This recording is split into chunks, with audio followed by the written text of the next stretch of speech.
இந்த உலகில் அநீதியும் அடிமைத்தனமும் இருக்கும் வரை, சுதந்திரத்தை இழந்து வாழும் மக்கள் இருக்கும் வரை விடுதலை போராட்டங்களும் இருக்கத்தான் செய்யும். இது தவிர்க்க முடியாத வரலாற்று செய்தி. தேசிய தலைவர் மேதகு வே. பிரபாகரன் அவர்கள் தமிழ் முரசத்தின் பொன்மாலை பொழுது நிகழ்வை கண்டுகளித்து கொண்டிருக்கும் எம் இனிய உறவுகளே, இந்நிகழ்வை தங்களின் இனிய குரலால் பாடி சிறப்பித்த போட்டியாளர்களே மற்றும் இந்த நிகழ்வை மிகவும் சிறப்பான முறையில் நடாத்தி கொண்டிருக்கும் தமிழ் முரச பணியாளர்களே, அனைவருக்கும் தமிழர் ஒருங்கிணைப்பு குழு சார்பில் இனிய மாலை வணக்கம்.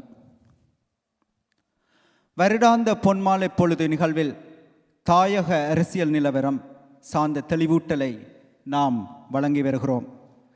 சென்ற வருடம் எமது தாயக நிலப்பரப்பு எவ்வாறு அபகரிக்கப்படுகிறது, சிங்களமயமாக்கல் புத்தமயமாக்கல் எமது தாயக பிரதேசத்தை நோக்கி திட்டவட்டமாக நடைபெறுகிறது.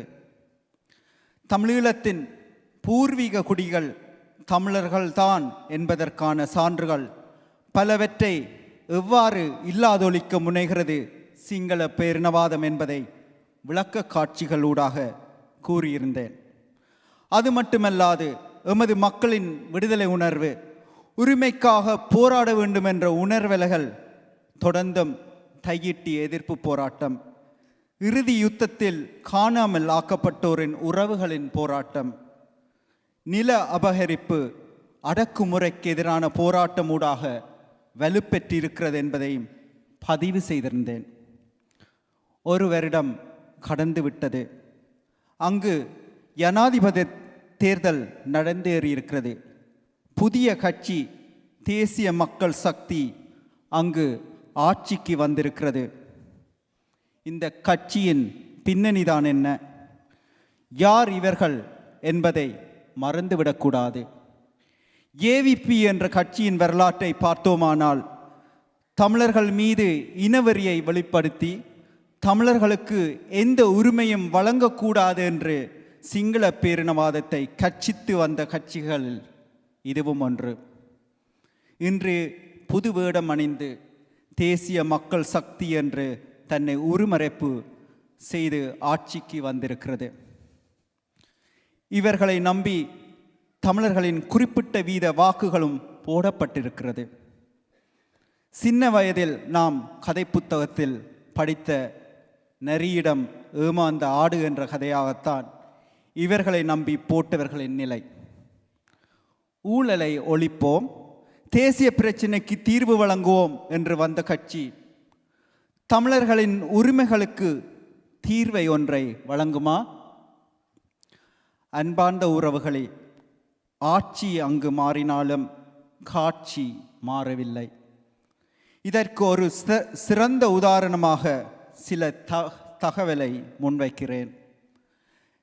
2010 அரசால் ஒதுக்கப்பட்ட பாதுகாப்பு செலவீனம் 145 பில்லியன் ரூபாய். ஆனால் 2025 அதே பாதுகாப்பு செலவீனம் 437 பில்லியன் ரூபாயாக ஒதுக்கப்பட்டிருக்கிறது.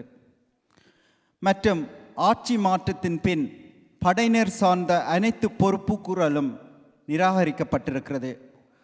புதிய அரசியல் அமைப்பு விடயத்தை தற்போது ஒத்திவைப்பு செய்திருக்கிறார்கள். ஐநா சபையின் 58வது அமர்வு வாய்மொழி அறிக்கையை முற்றிலுமாக நிராகரித்துள்ளனர். புத்தமயமாக்கல் தொடர்கிறது. தையிட்டி விகாரையில் 14 ஏக்கர் தனியார் காணியில் புத்த விகாரை கட்டப்பட்டது சட்டவிரோதமான செயல்கள் என்று முறையிட்டும் தீர்வு வழங்கப்படவில்லை. பூர்வீகமாக தமிழர்கள் வாழ்ந்த பகுதி சிங்களவர்களுடையது என்ற புனைக்கதையை உருவாக்குவதற்காக அரசின் தொல்பொருள் திணைக்களத்தில் பின்வரும் தொல்பொருள் பகுதிகளாக ஒதுக்கப்பட்டிருக்கிறது. யாழ்ப்பாணத்தில் 135 பகுதிகள், கிளிநொச்சியில் 18 பகுதிகள், முல்லைத்தீவில் 176 பகுதிகள், வவுனியாவில் 90 பகுதிகள், மட்டக்களப்பில் 529 பகுதிகள், திருகோணமலையில் 223 பகுதிகள், அம்பாறையில் 430 பகுதிகள். கிளீன் ஸ்ரீலங்கா என்ற புதிய அரசாங்கத்தின் திட்டம் என்னமோ கிளீன் தமிழ்ஸ் என்ற சிங்கள பேரினவாத அரசின் 77 வருட நிகழ்ச்சி நிரலின் வடிவமாகவே தோற்றம் பெற்று வருகிறது. தமிழர்களாகிய நாம் எவ்வளவு காலம் நம்பி நம்பி ஏமாறப் போகின்றோம்? தமிழீழம் என்பது தமிழர்கள் பூர்வீகமாக வாழ்ந்து வரும் தாயக நிலப்பரப்பு. எமது நிலம் தற்போது ஆக்கிரமிக்கப்பட்ட நிலமாக மாறியிருக்கிறது. முல்லைத்தீவில் 2 தமிழருக்கு ஒரு இராணுவமாக கண்காணிக்கப்பட்டு வருகிறார்கள். யுத்தம் முடிந்து 16 வருடங்கள் ஆகியும் தமிழர் தாயகத்தில் தொடர்ந்தும் இராணுவ முகாம்கள் காட்சி அளிக்கிறது. இது எதனை குறிக்கிறது? ஆட்சி மாற்றத்தின் பின் பிப்ரவரி மாதத்தில் தடை செய்யப்பட்ட பயங்கரவாத பட்டியல் மீண்டும் வெளியிடப்பட்டுள்ளது.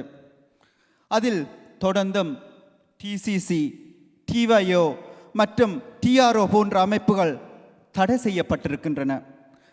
தமிழர்களின் உரிமைகளுக்காக தொடர்ந்தும் நாம் செயற்படுவது அவர்களுக்கு அச்சத்தை கொடுக்கிறது. தமிழ் இளையோர் அமைப்பில் தற்போது செயற்படும் பிள்ளைகள் அனைவரும் நோர்வேயில் பிறந்தவர்கள். அவர்களுடைய தமிழர்களின் உரிமை சார்ந்த குரலும் செயற்பாடுகளும் பயங்கரவாதமாக பார்க்கப்படுகிறது என்றால் எந்த தலைமுறை தாண்டினாலும் எமக்கான நிரந்தர அரசியல் தீர்வை அவர்கள் வழங்கப் போவதில்லை என்பதை எடுத்து காட்டுகிறது. தற்போது தாயகத்தில் உள்ளூராட்சி தேர்தலுக்கு தமிழ் கட்சிகள் தயாராகி கொண்டிருக்கும் இவ்வேளையில் தமிழ் தேசியம் பலப்படுத்தப்பட வேண்டும். தொடர்ந்தும் தமிழர்களுக்கான நிரந்தர தீர்வு என்பதை வலியுறுத்தி அனைவரது செயற்பாடும் ஓர் நேர்கோட்டில் பயணிக்க வேண்டும் என்பது காலத்தின் தேவை. தமிழ் தேசியத்தை எவ்வாறு நாம் பலப்படுத்தலாம்? எமது இலக்கை நோக்கி எவ்வாறு நாம் பயணிப்பது?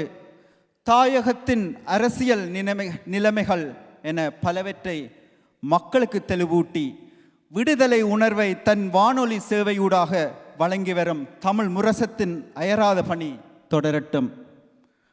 அடக்குமுறை காரணமாக பாதுகாப்பான வாழ்க்கை தேடி நாம் புலம்பெயர்ந்த தேசத்தில் சுதந்திரமாக வாழ்கின்றோம். 2 தலைமுறை கடந்து 3வது தலைமுறையினரும் இளையோர்களாக மாறிவிட்டனர். என்னதான் நோர்ஸ் மொழியை சரளமாக பேசினாலும் நாம் நூர்மனாக மாறிவிட முடியாது. எமது கலாச்சார பின்னணி, நாம் சிந்திக்கும் விதம், எமது வெளித்தோற்றம் அனைத்தும் நாம் ஈழத்தமிழர்கள் என்ற அடையாள பின்னணியை கூறி நிற்கும். எமது விடியலுக்காக, எமது உரிமைகளுக்காக எந்த தலைமுறைகள் கடந்தாலும் நாம் அனைவரும் செயற்பட்டு கொண்டே இருக்க வேண்டும். அந்த வகையில் தமிழர் ஒருங்கிணைப்பு குழு தனது செயற்பாட்டை தொடரும் என்று கூறி விறுவிறுப்பாக சென்று கொண்டிருக்கும் பொன்மாலை பொழுது நிகழ்வை தொடர்ந்தும் கண்டுகளிக்கவும். தமிழரின் தாகம் தமிழீழ தாயகம். நன்றி.